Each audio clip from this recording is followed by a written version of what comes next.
अब ये रेलवे ना वहाँ खतरनाक लेवल का करप्शन चल रहा है। इन टीटीज लोग हैं ना, इतना करप्शन करते हैं बहुत ज़्यादा। मैं अभी अमरकंटक से ट्रैवल कर रहा था 2 दिन पहले। अमरकंटक ट्रेन है, वो चलती है दुर्ग से भोपाल तक। मुझे ट्रैवल करना था अन्नूपुर जंक्शन से लेके भोपाल जंक्शन तक। तो मेरे पास नॉर्मल टिकट था, तो मैंने टीटी को पूछा कि सर मुझे एक टिकट बना के दे दीजिए। तो बोलता है कि हाँ टिकट बनवा देते हैं, आप बैठ जाओ।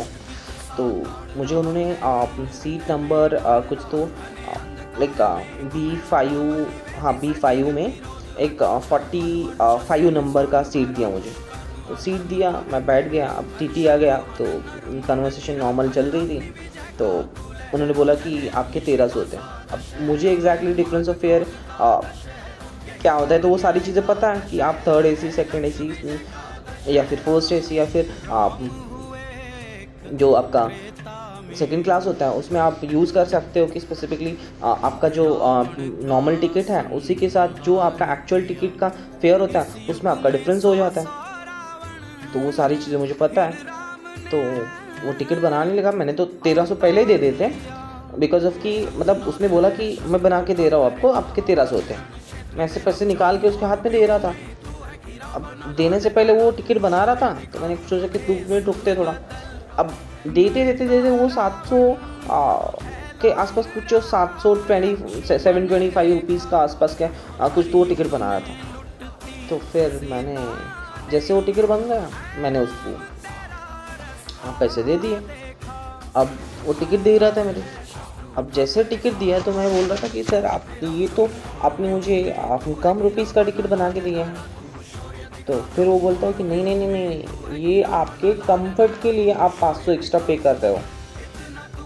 मैंने बोला मेरी कंफर्ट के लिए मैं ऑलरेडी आपको 725 रुपये एक्स्ट्रा पे कर चुका हूँ, जो कि मेरा एक्चुअल पे बनता है वो, और वही फेयर है IRCTC का। नहीं, वो बोलता है कि नहीं नहीं नहीं आपको कंफर्ट चाहिए या फिर आपको बहस करनी है। मैंने बोला कि अभी ये मतलब मेरे पास कुछ ऑप्शन नहीं था। मैं ऐसे रोने लगा था लिटरली। सर आप 500 रुपीज़ वापस दे दो मुझे। बात 500 रुपीज़ की नहीं है, बात है करप्शन की। कितना करप्शन चल रहा है इसमें कि इवन दो लूटा जा रहा है लोगों को। मतलब आप समझ नहीं पाओगे कि हम लोगों की हालत कितनी खराब हो चुकी है। जिसको जहाँ पे चांस मिला है वहाँ पे लूटने चले हैं सब। साला सबके सब मतलब वो है ना कि सबके सब चोर है साले। क्या कर सकते हैं। अब आप प्राइवेट सेक्टर तो जानते हो आप लोग कि प्राइवेट में कैसे होता है। तो आपका तो मैं भी एक प्राइवेट एम्प्लॉई हूँ, तो मुझे सारी चीज़ें मैनेज करनी पड़ती है।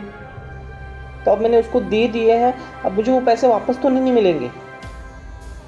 बट आप ध्यान रखिएगा कि जब भी आप वो डिफरेंस ऑफ फेयर बनाते हो तो उससे पहले तो आपको UPI करवाना है, ना कि एक्स्ट्रा 1 रुपये देना है उनको। तो प्लीज़ ध्यान रहे, सतर्क रहें। और बहुत सी चीज़ें ऐसी हो रही है ट्रेन में, वो आप बहुत ज़्यादा लोगों के साथ शेयर करके आप बताओ उनको कि ये चीज़ें हो रही है करके, ताकि किसी और के साथ ये चीज़ें ना हो। Thank you so much, bye bye.